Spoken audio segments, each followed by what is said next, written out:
تو دنیا کو یہ تاثر دیا جاتا ہے کہ اسلام کے دامن میں شاید عورتوں کا تحفظ اور حقوق کا کوئی حصہ کوئی نہیں، اور نئی نسل کے دلوں کے اندر اسلام کے معاملے میں بغاوت ابھاری جاتی ہے۔ فکری اغوا کی ایک بہت بڑی سازش ہے کہ مسلمان خواتین میں یہ تاثر پیدا کر دو کہ اسلام کے دامن میں تمہارا تحفظ کوئی نہیں۔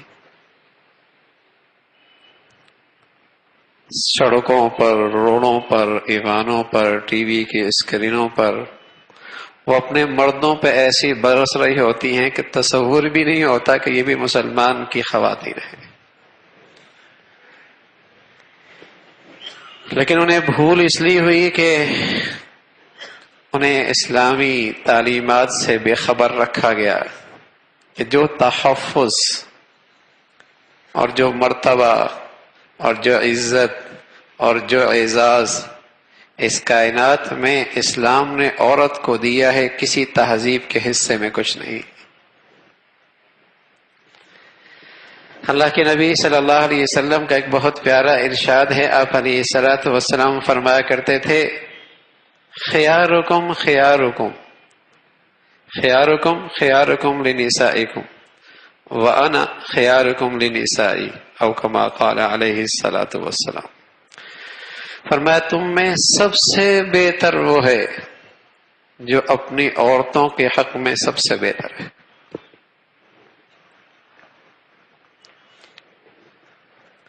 اللہ کے نبی صلی اللہ علیہ وسلم کا یہ ارشاد دیکھیے اور دنیا کی موجودہ تہذیبوں کا حال دیکھیے۔ پھر فرمایا میں تم میں اپنی بیویوں کے حق میں سب سے بہتر ہوں۔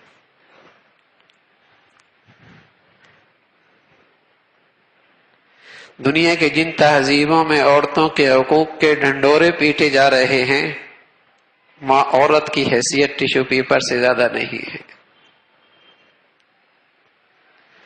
وہاں اگر عورت بیوی کی شکل میں ہے تو اس کا کیا حال ہے، اور ماں کی شکل میں ہے تو جسے کہیں گے ان کے لیے الگ گھر بنا دیے گئے، باپ کے بیٹے کے پاس اپنے ماں کے لیے وقت کوئی نہیں۔